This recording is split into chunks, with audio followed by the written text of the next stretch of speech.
नमस्ते. खूप मोठी न्यूज आली आहे.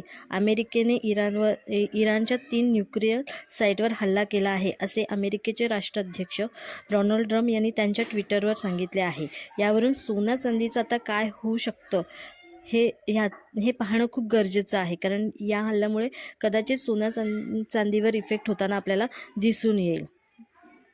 हा जो हल्ला केला यावरून अमेरिकेची युद्धनीती आपल्याला कळते की त्यांनी काय केलं. आधी इस्रायलने इराणवर हल्ला केला आणि त्यानंतर अमेरिकेने इराणच्या 3 न्यूक्लिअर साईटवर हल्ला करून त्यांचे फायटर अमेरिकेत परत आलेत, याचा दावा त्यांनी त्यांच्या ट्विटरवर केला आहे.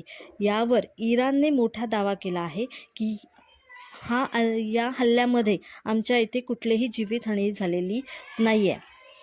अमेरिकेने इराणला धमकी अमेरिकेने इराणला धमकी दिलेली आहे की लवकरात लवकर जर सीज फायर केलं नाही, एक तर लवकरात लवकर सीज फायर करा आणि जर परत तुम्ही आमच्यावर हमला केलात तर त्याचं उत्तर आम्ही देऊ.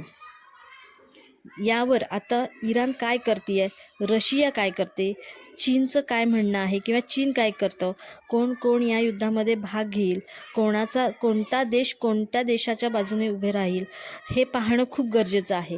कारण या सगळ्यावरूनचा जो इम्पॅक्ट आहे हा आपल्याला सोना चांदीवर होताना दिसून येईल. याचबरोबर आज संध्याकाळी 5:30 वाजता पेंटागनची प्रेस कॉन्फरन्स आहे. ही जी प्रेस कॉन्फरन्स आहे ही अमेरिकेचे डिफेन्स ऑफिसर घेणार आहेत. यामध्ये काय होणार आहे, ते काय सांगणार आहेत, हे पण पाहणं आपल्याला गरजेचं आहे, कारण त्याचाही इम्पॅक्ट जो आहे आपल्याला मार्केटवर होताना दिसेल. या सर्वांचा सोन्या चांदीवर तर असर पडणारच आहेत. आणि आपण बघितलेलं आहे, ज्या वेळेला युद्धाची गोष्ट येते किंवा युद्धाची अनाऊन्समेंट होतं किंवा कुठला तरी देशावर ज्या वेळेला हल्ला करतो त्यावेळेला सोन्याचा दर हा आपल्याला वाढताना आपण पाहिलेला आहे. याबरोबर क्रूड ऑइलचे भावही आपल्याला वाढताना दिसून येईल. स्टॉक मार्केट जे आहे हे आपल्याला सोमवारी जेव्हा मार्केट ओपन होईल तेव्हा पडताना दिसून येऊ शकतं.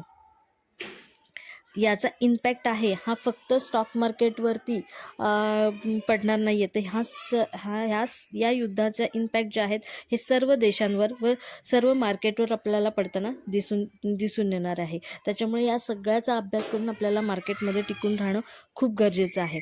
जर बघायला गेलं तर आज संडे आहे, म्हणजे आज सुट्टीचा दिवस आहे आणि उद्यापासून मार्केट ओपन होणार आहे.